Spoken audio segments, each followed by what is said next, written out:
The message came through the deep space array at 0347 hours, Earth Standard Time. Captain Jake Morrison was drinking his third cup of coffee in the command center. Of the EDS Defiance when the communication officer turned pale. "Sir, you need to see this," Lieutenant Karen Walsh said, her voice shaking. "It's coming from outside our solar system." Morrison set down his coffee and walked over to her station. The screen showed a transmission unlike anything they had seen before. The image was crystal clear, showing a being with purple skin and 4 arms standing on what appeared to be the bridge of a massive ship. "Humans of Earth," the alien spoke in perfect English, though his voice carried an odd metallic tone. "I am Admiral Korath of the Zephyrian Empire. We have monitored your primitive communications and located your homeworld." Morrison felt his stomach drop. First contact was something Earth had prepared for, but not like this. The alien continued. "Your species will surrender immediately and submit to Empire rule. You have 72 of your Earth hours to respond with your complete submission. Failure to comply will result in the total destruction of your planet and all life upon it." The transmission ended, leaving the command center in dead silence. Morrison turned to his communications officer. "Send this to Earth Command immediately. Priority Alpha." Within minutes, the highest levels of Earth's government were scrambling. President Helen Carter called an emergency session with the Global Defense Council. Military leaders from every nation gathered in the underground bunker beneath Geneva. "How many ships are we talking about?" General Robert Hayes asked, studying the tactical display. "Our deep space sensors are picking up 200 vessels," answered Dr. Lisa Hayes, the chief science officer who had been rushed to the meeting. "Each one is approximately 3 times the size of our largest battleship." The room fell silent. Earth's entire defense fleet consisted of 12 ships, and the Defiance was their newest and most advanced vessel. "What about the Galactic Council?" asked President Carter. Surely they would intervene. As if summoned by her words, another transmission arrived. This time, the being on screen had gray skin and large black eyes. "Hey, greetings, humans. I am Ambassador Veltar of the Galactic Council. We have received notification of the Zephyrian Empire's intentions toward your world." The ambassador's tone was formal but carried an undertone of pity. "The Council recognizes the Empire's right to expand into unclaimed territories. Your species has not yet achieved galactic membership status, therefore you are not protected. Under our laws," President Carter leaned forward. "What does that mean for us?" "It means," Veltar continued, "that your options are limited. The Zephyrian Empire has conquered 47 worlds using identical tactics. In every case, resistance has proven futile. I strongly advise immediate surrender to minimize casualties." The transmission ended, leaving Earth's leaders staring at each other in disbelief. General Hayes broke the silence. "We have to fight. We cannot just hand over our planet." "With what?" President Carter asked. 12 ships against 200? It would be suicide. Morrison had been listening to the discussions through the secure channel. Now he spoke up from the Defiance. "Madam President, request permission to take my ship to the edge of the solar system." "Captain Morrison, that's exactly what we're trying to avoid. We cannot afford to lose our most advanced vessel in a meaningless gesture." "It won't be meaningless," Morrison replied. "Someone needs to meet them. Someone needs to show them that Earth will not go quietly." Dr. Hayes studied the data on her tablet. "Captain, I've been analyzing their ship configurations.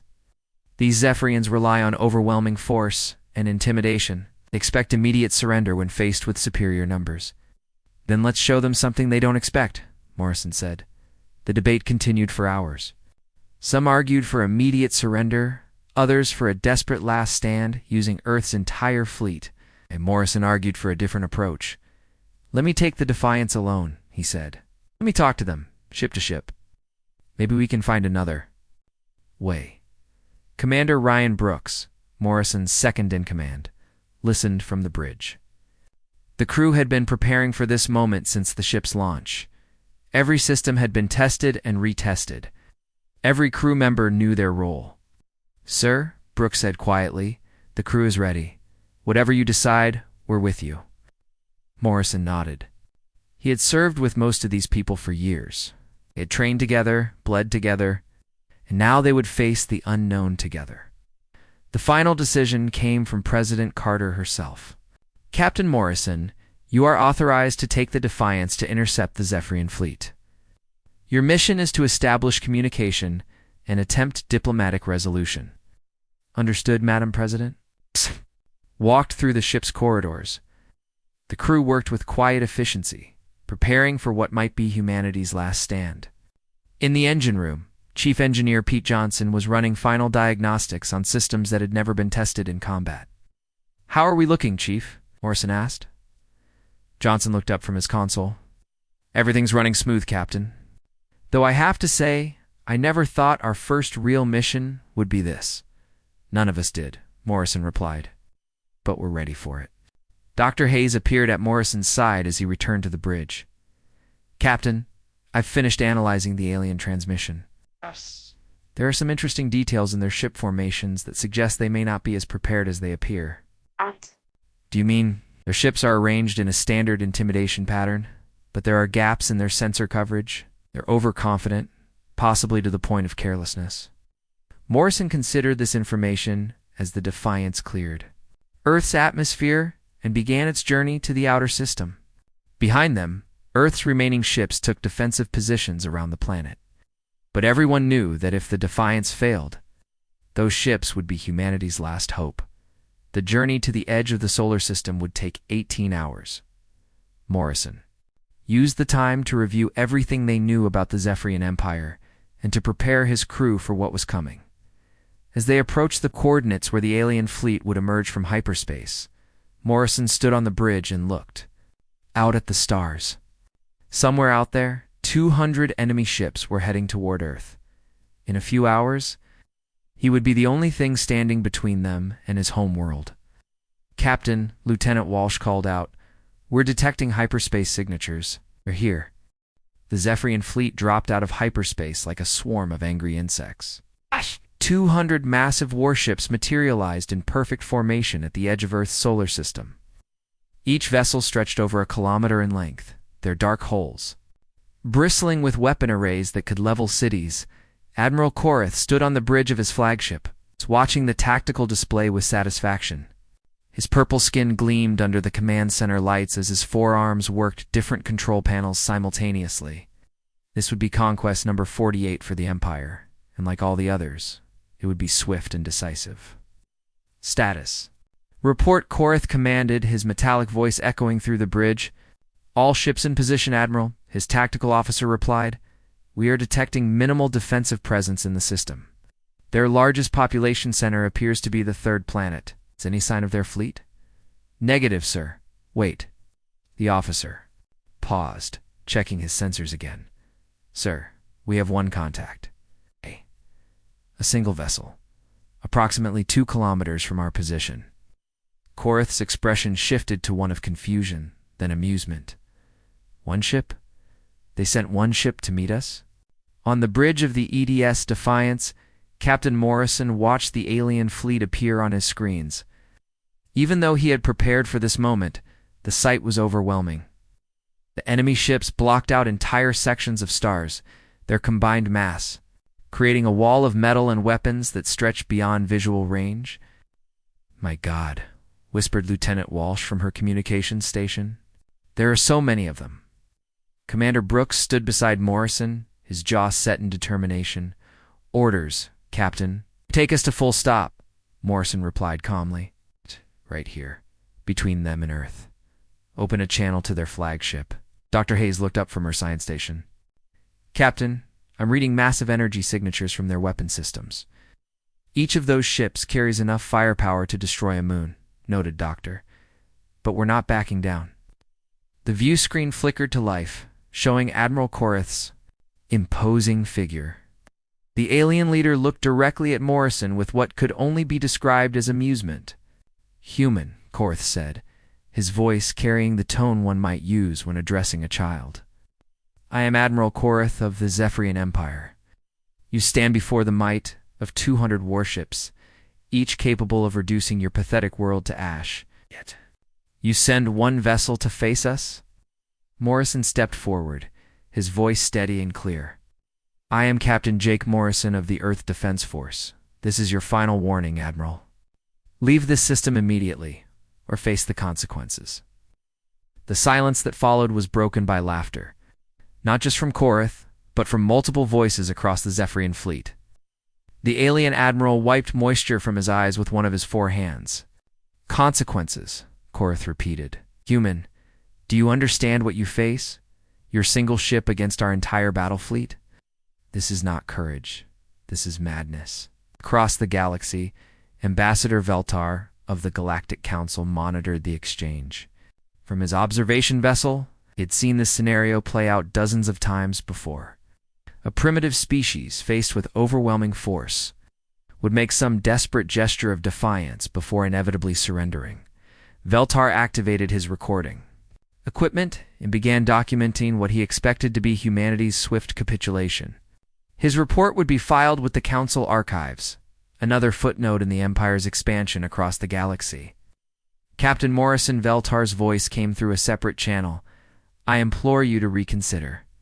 The Zephyrian Empire has never been defeated in battle. Surrender now, and your species may be allowed to serve the Empire rather than face extinction.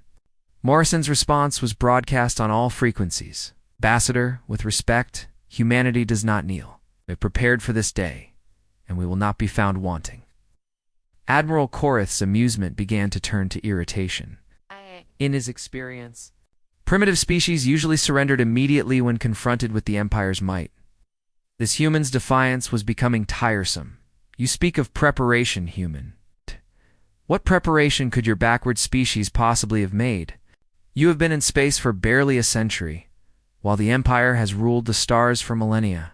Dr. Hayes caught Morrison's attention and showed him her tactical display. The Zephyrian ships were moving into attack formation, but they were doing so slowly and predictably. Their movements followed standard Empire doctrine, the same patterns they had used against every other world they had conquered. They're not taking us seriously, she whispered to Morrison. They're treating this like a training exercise. Morrison nodded. This was exactly what Earth strategists had hoped for.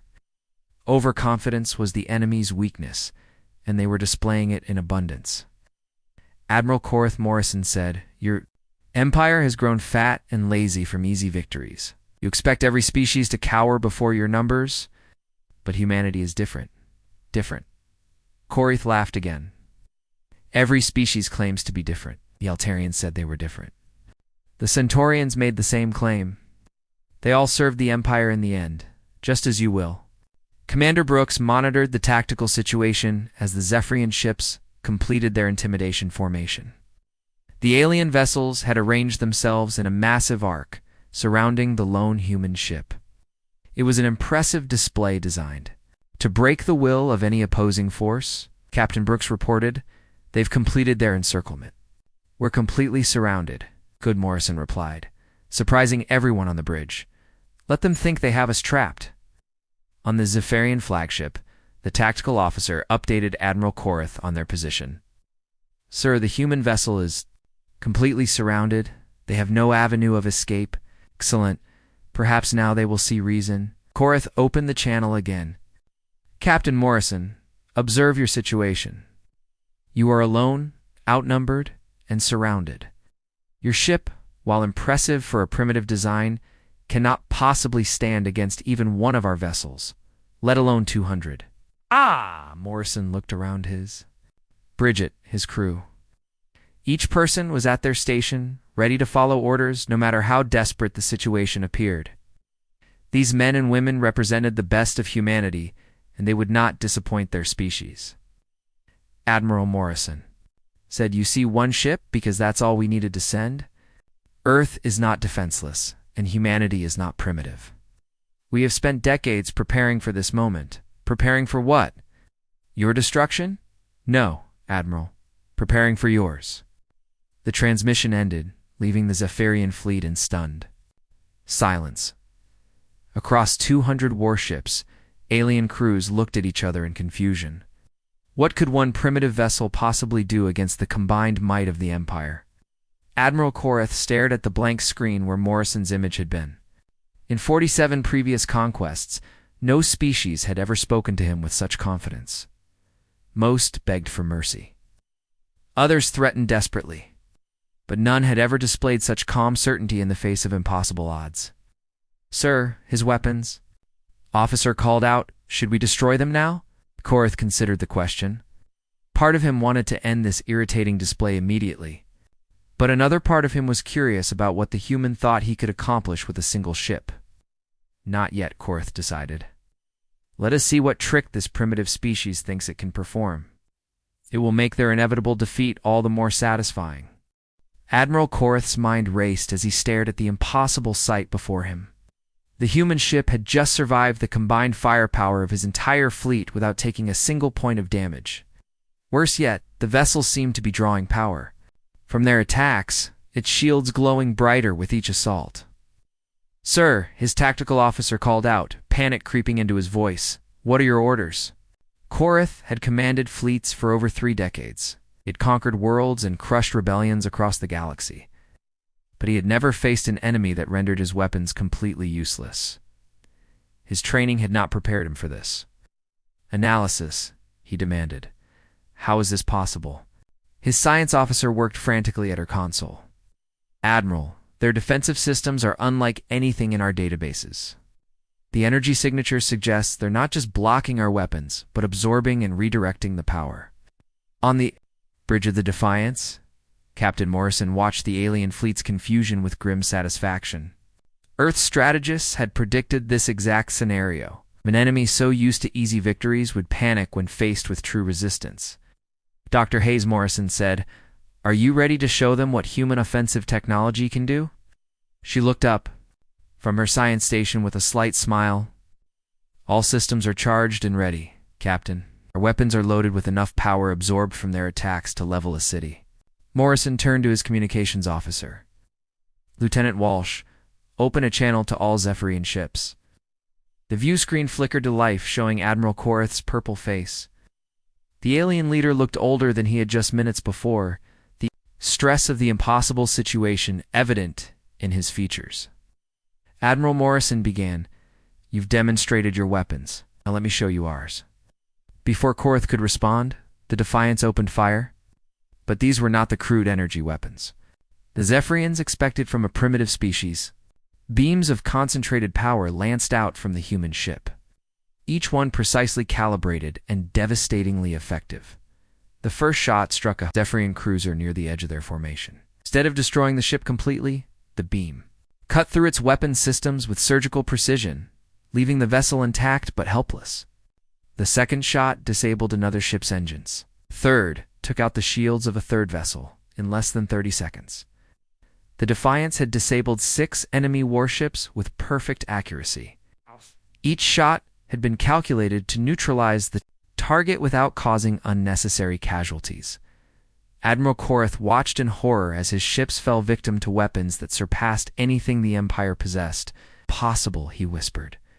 "Where did they get such technology?" Commander Brooks stepped forward on the Defiance's bridge. "Admiral, our weapons weren't built to destroy. They were built to neutralize threats while preserving life.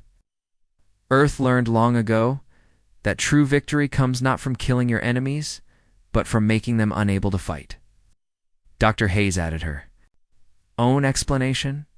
"Every shot is precisely calculated. We're targeting your weapons, engines, and shields, while avoiding crew areas. Your people are safe, but your ships are helpless." The human ship continued its devastating display. Shot after shot found its mark with impossible accuracy. Zephyrian vessels that had terrorized dozens of worlds were reduced to floating hulks in a matter of minutes. What terrified the aliens most was the methodical nature of the attack. The humans weren't firing in anger or desperation. Shot was calm, calculated, and perfectly executed. This wasn't a lucky defense. It was a demonstration of superior technology and tactics. All ships, Korath ordered desperately evasive maneuvers. Scatter formation. But even as his fleet tried to disperse, the human weapons found their targets. The Defiance's fire control systems tracked multiple targets simultaneously, adjusting for movement and predicting enemy actions with frightening accuracy. Ambassador Altar's observation ship had moved to a safe distance, but his sensors were recording everything. The data he was collecting would reshape the Galactic Council's understanding of technological development. "This is impossible," he transmitted to Council headquarters. "Single ship is defeating an entire Empire fleet. Their technology is centuries ahead of anything we've encountered." The response from the Council was immediate and alarmed. "Ambassador, verify your data." "You certain it's only one human vessel?" "Confirmed," Veltar replied. "One ship, approximately 800 meters in length. It's neutralizing Empire warships faster than I can count them." 30 Zephyrian vessels had been disabled in the first wave of human attacks. The remaining ships of the fleet found themselves facing an enemy that seemed to anticipate their every move. Morrison opened communications again. "Admiral Korath, I'm going to explain something that your Empire has forgotten. True military strength isn't about having the biggest weapons or the most ships. It's about preparation, strategy, and the will to defend what matters." The alien admiral's voice was shaking when he responded. "What do you want from us?" "I want you to understand what you're really facing," Morrison replied. "Earth has been preparing for this day for decades. We've studied every species in the galaxy.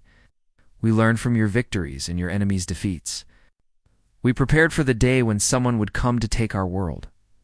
Dr. Hayes continued the explanation. "While your empire grew comfortable with easy conquests, humanity never stopped improving.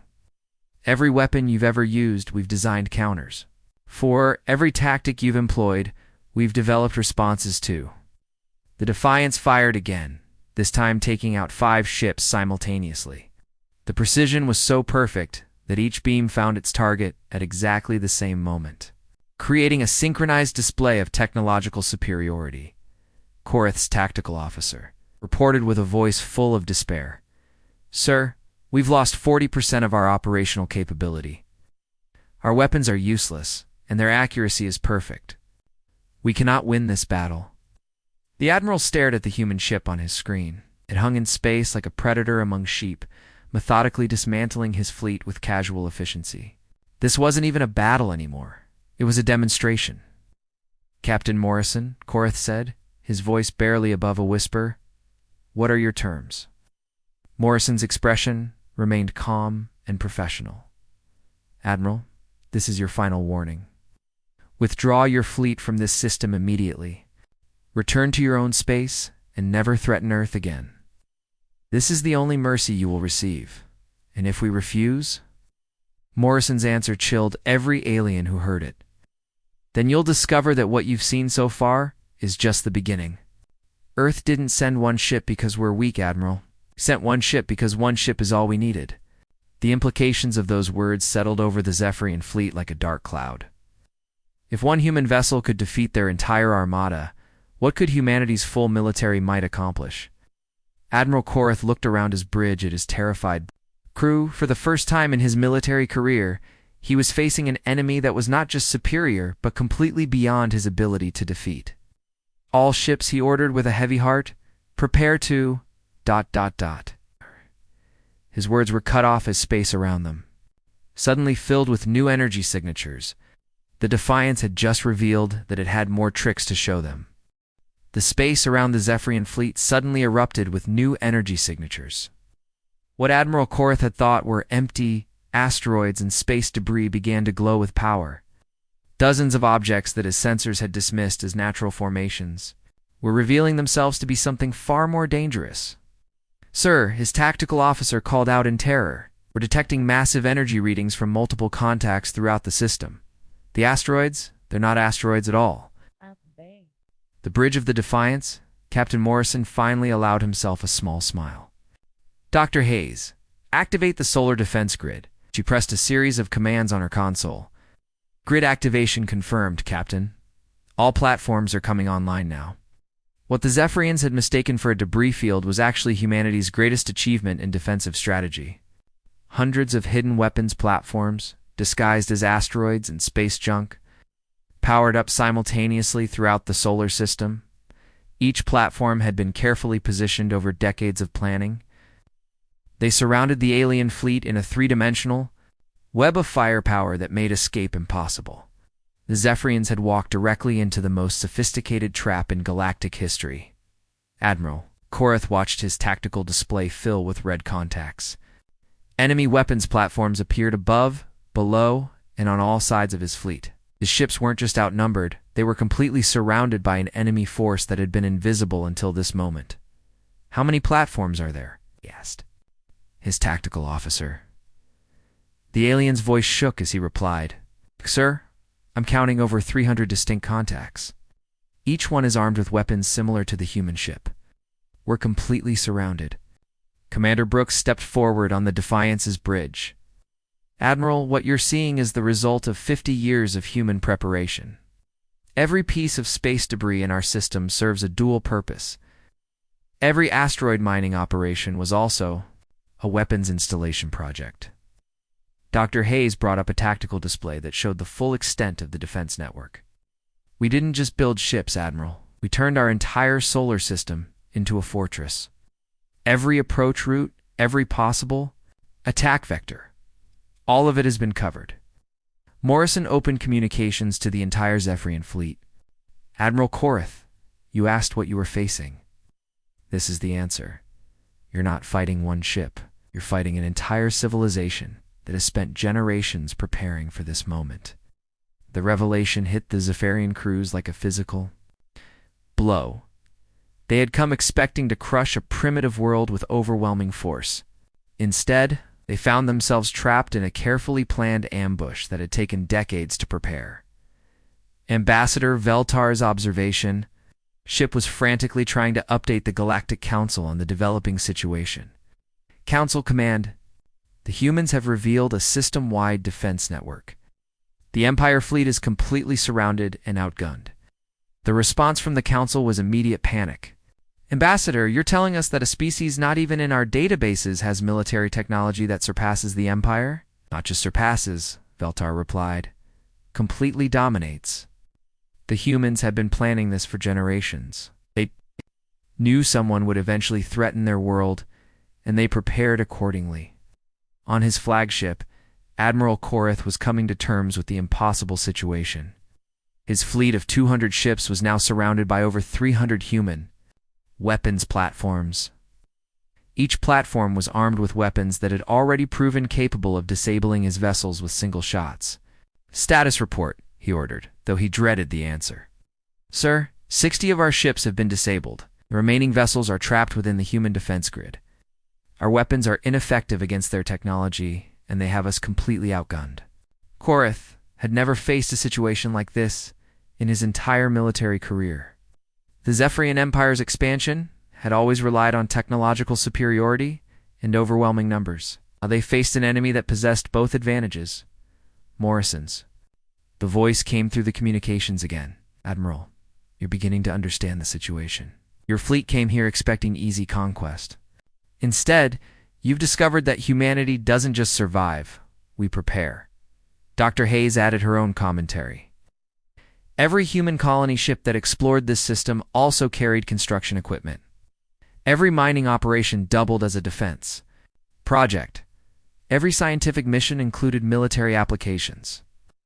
The human weapons platforms began a coordinated demonstration of their capabilities. Precisely targeted beams lanced out from dozens of positions, each one striking a different Zephyrian ship. Within minutes, another 30 vessels had been disabled with surgical precision. What terrified the aliens most was the coordination. The platforms weren't operating independently. They moved and fired as a single entity, sharing targeting data and coordinating attacks with mechanical perfection. Commander Brooks explained the system to the stunned aliens. "Our defense grid operates as one massive weapon system. Every platform is connected to every other platform. They share sensors, targeting data, and fire control.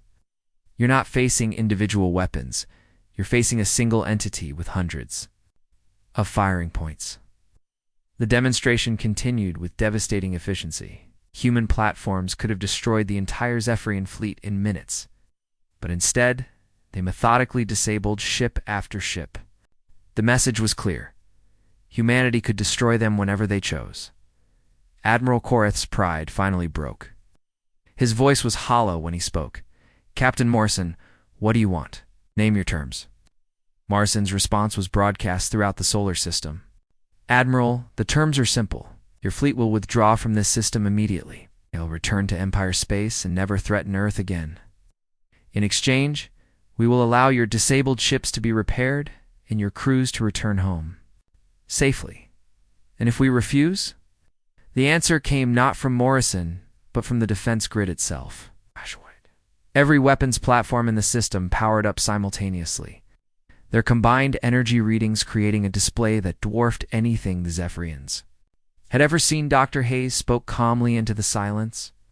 "Admiral, what you've seen so far represents approximately 10% of our defensive capability. The platforms you can detect are just the ones we've chosen to reveal. There are many more that remain hidden."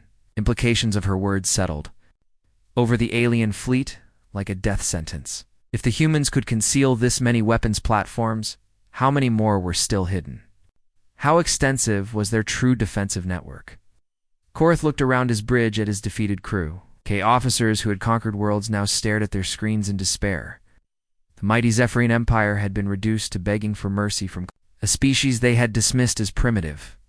"Captain Morrison," Korath said finally, "we accept your terms. The Empire fleet will withdraw from your system." Morrison nodded. "A wise decision, Admiral. But understand this. Earth is now under the protection of the Galactic Council. Any future aggression against our world will be met with the full force of our defensive capabilities." Ambassador Veltar's voice crackled through the communications. "Captain Morrison, on behalf of the Galactic Council, I formally invite humanity to join our organization as a recognized galactic power." But the tide had turned completely. In a matter of hours, humanity had gone from facing extinction to being invited to join the galactic community as an equal power. Morrison looked around his bridge at his crew. They had done the impossible. They'd faced down the greatest military force in the galaxy and emerged victorious. "Admiral Korath," Morrison said, "you have 1 hour to begin your withdrawal. My people will assist in repairing your disabled ships so your crews can return home safely." As the Zephyrian fleet began its humiliating retreat, Morrison realized that this moment would change the galaxy forever. Humanity had announced its presence to the stars, and the message was clear. Earth would not be conquered. 3 days after the battle, the solar system had transformed into a hub of diplomatic activity. Ships from across the galaxy arrived to witness the aftermath of humanity's impossible victory. The Zephyrian Empire's defeat had sent shockwaves through every civilized world, and everyone wanted to see the species that had accomplished the unthinkable. Captain Morrison stood on the observation deck of the Defiance, watching as Zephyrian repair crews worked alongside human engineers to restore the disabled alien vessels. True to their word, Earth was helping their former enemies return home safely. Ambassador Veltar's shuttle docked with the human ship, bringing with it a delegation from the Galactic Council. The gray-skinned diplomat had spent the past 3 days sending urgent reports to Council headquarters, trying to explain how a supposedly primitive species had defeated the galaxy's most powerful military force. "Captain Morrison," Veltar said as he entered the Defiance's conference room, "the Council has asked me to present you with this." He handed Morrison a crystalline device that glowed with soft blue light. "This is a formal invitation to join the Galactic Council as a founding member of the new Defensive Alliance. Your species has proven that intelligent preparation can overcome any threat." Dr. Hayes examined the device with scientific curiosity. "What exactly does membership in this alliance mean?" Veltar's expression showed genuine respect, something that had been completely absent 3 days earlier. "It means that Earth will help establish new defensive protocols for all member worlds. Your strategy of system-wide defense networks will be shared with species that request assistance." Commander Brooks looked up from his tactical reports, and in exchange, Veltar replied, "Humanity gains access to our trade networks, scientific databases, and diplomatic protection. More importantly, Earth becomes one of the Council's primary decision-making worlds." Morrison considered the offer carefully. Earth had spent decades preparing for invasion, but they had given little thought to what would happen after victory. The galaxy was offering them a chance to ensure that no world would ever face the same threat again. Dr. Hayes Morrison asked, "What's the status of our defense grid?" She consulted her tablet before answering. "All platforms are operational and fully integrated. We've also begun construction of additional installations in the outer system. At current production rates, we'll have 500 platforms online within 2 years." The numbers impressed even Veltar. "Captain, may I ask how long your species has been preparing for this conflict?" Morrison smiled. "Ambassador, humans have been preparing for war since we first looked up at the stars. When we discovered that other species existed, we didn't assume they would be friendly. We prepared for the worst and hoped for the best." Through the viewport, they could see Admiral Korath's flagship being towed toward the edge of the system. The once proud admiral had spent the past 3 days in what could only be described as shock. His entire worldview had been shattered by humanity's victory. "What will happen to the Empire?" Commander Brooks asked. Veltar's expression darkened. "The Council has revoked their expansion rights and placed them under galactic supervision. They will be required to return all conquered worlds to their original inhabitants and submit to regular inspections." Dr. Hayes looked thoughtful, and the other aggressive species in the galaxy. "That," Veltar replied, "is where humanity's role becomes crucial. Your victory has shown that conquest is no longer profitable. Species that might have considered military expansion are now reconsidering their options." Morrison walked to the viewport and watched the ongoing repair operations. Human and alien crews worked side by side, sharing technology and techniques. It was a sight that would have been impossible just days earlier. "There's something you should know," Morrison said to Veltar. "The Defiance isn't our most advanced ship." Ambassador's eyes widened. "It's not." "No," Dr. Hayes confirmed. "The Defiance was built specifically for first contact scenarios. Our actual military vessels remain classified and will stay that way unless Earth is directly threatened again." The implications of this revelation were staggering. If humanity's diplomatic ship could defeat an entire Empire fleet, what could their true warships accomplish? Morrison continued his explanation. "Earth learned from studying galactic history that showing your full strength invites challenges. Better to demonstrate just enough power to ensure peace." Veltar was frantically making notes. "Captain, the Council will need to update our threat assessment protocols. If other species are hiding their capabilities as effectively as humanity, then the galaxy is probably much safer than anyone realizes," Morrison finished. "Most species prepare for threats, Ambassador. Humanity just happens to be very good at it." A communication alert interrupted their conversation. Lieutenant Walsh's voice came through the intercom. "Captain, we're receiving a transmission from Earth Command. President Carter would like to speak with you." The main screen activated, showing President Helen Carter sitting in the Oval Office. Behind her, advisors and military officials watched the proceedings with obvious pride. "Captain Morrison," the president said, "on behalf of Earth and all humanity, I want to thank you and your crew for your service. You've not only protected our world, but secured our place in the galactic community." Morrison stood at attention. "Just doing our job, Madam President." "Your job," Carter replied with a smile, "was to make first contact and attempt diplomacy. Instead, you've revolutionized galactic military doctrine and established Earth as a major power. I'd say you exceeded expectations." Dr. Hayes spoke up. "Madame President, Ambassador Veltar has extended an invitation for Earth to join the Galactic Council as a founding member of their new defensive alliance." Carter nodded. "We've been discussing that proposal. The answer is yes, with conditions. Earth will share our defensive technologies with peaceful species, but our most advanced capabilities remain classified. We'll help others defend themselves, but we won't create new weapons of conquest." Veltar bowed formally. "Madame President, the Council accepts your conditions completely. Frankly, after witnessing your capabilities, we're grateful for any assistance you're willing to provide." As the diplomatic formalities concluded, Morrison found himself reflecting on the events of the past few days. Earth had sent one ship because that's all they needed. Not because they were weak, but because they were prepared. The galaxy would never be the same.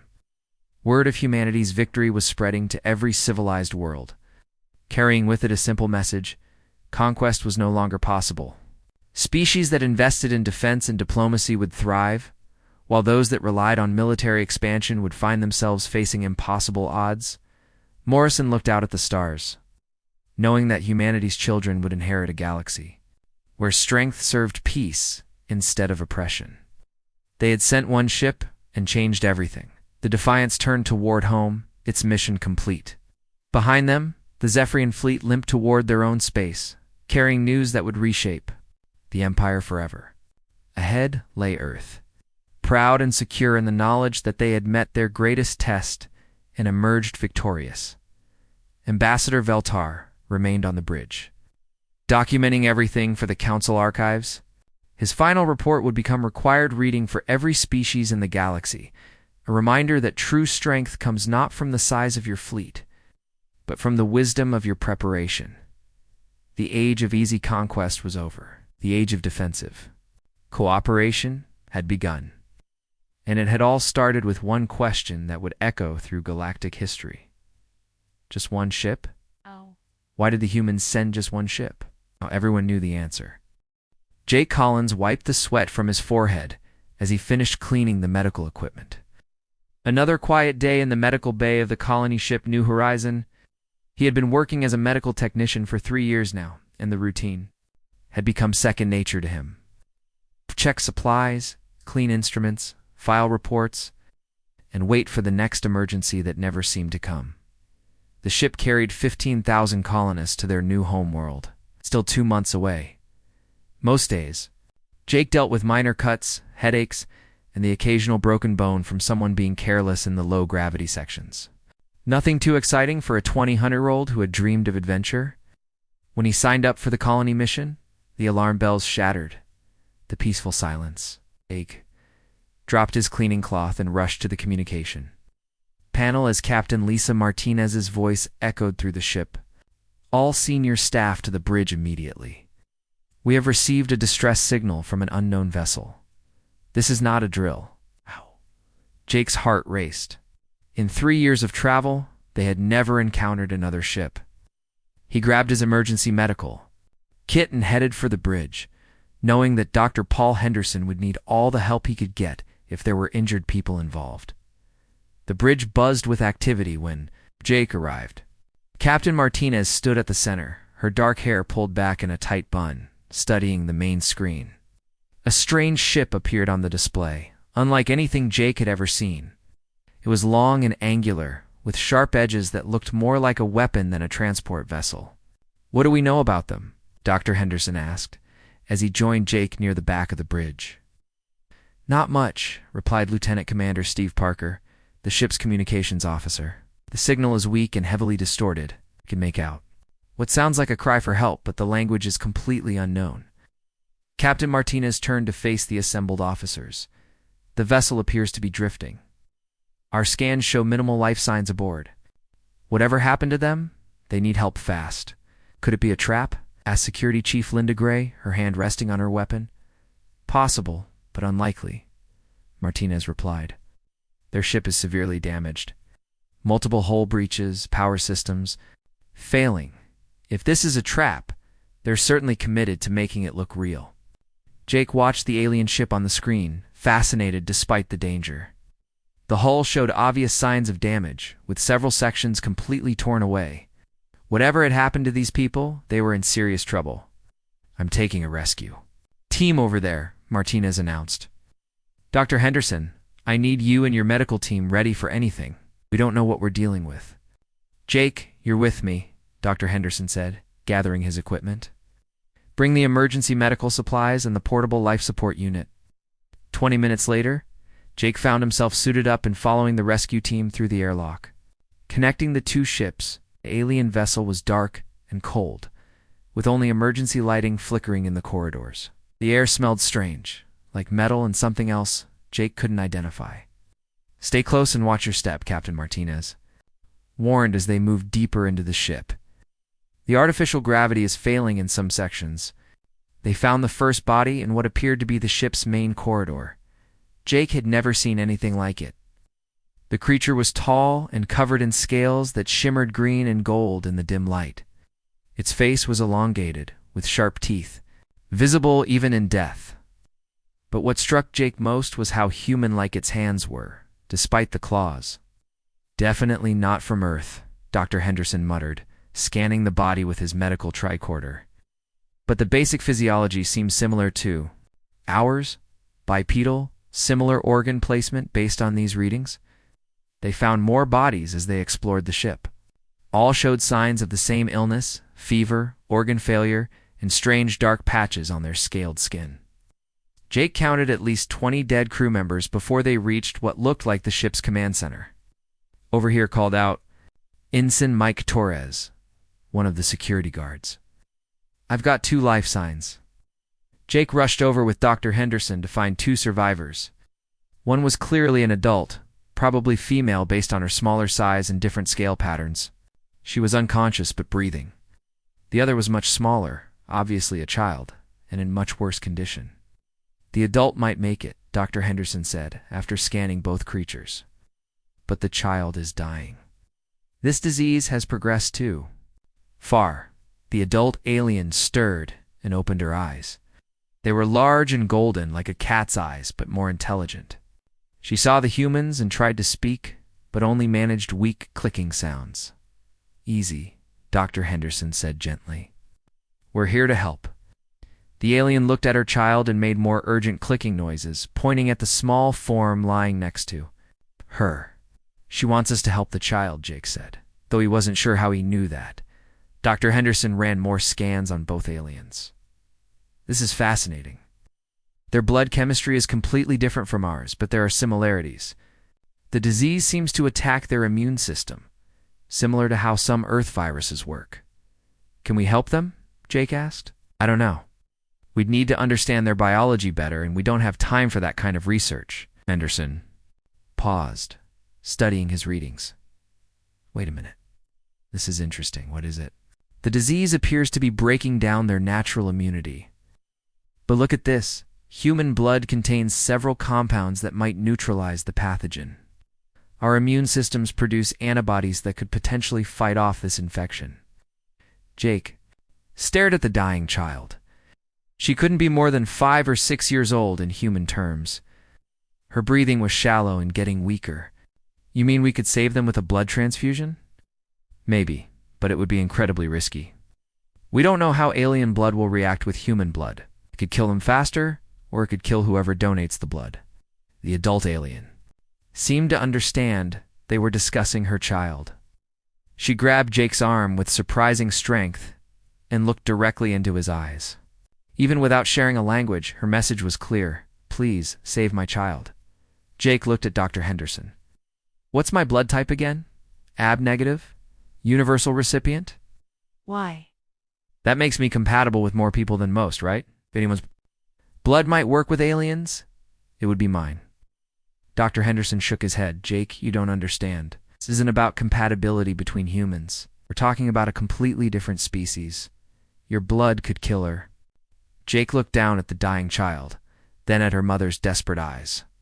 "But it might save her too. The risk is too great. We should take them back to our ship. Try to make them comfortable while we research other options." "Doctor, look at her. She doesn't have time for research. She'll be dead in an hour, maybe less." Dr. Henderson sighed and looked at his scanner readings again. "Even if it works, we don't know what effect alien blood will have on you. You could die too." Jake knelt down beside the small alien child. She was so still he could barely see her. Breathing, without hesitation, he rolled up his sleeve. "Then we'd better get started."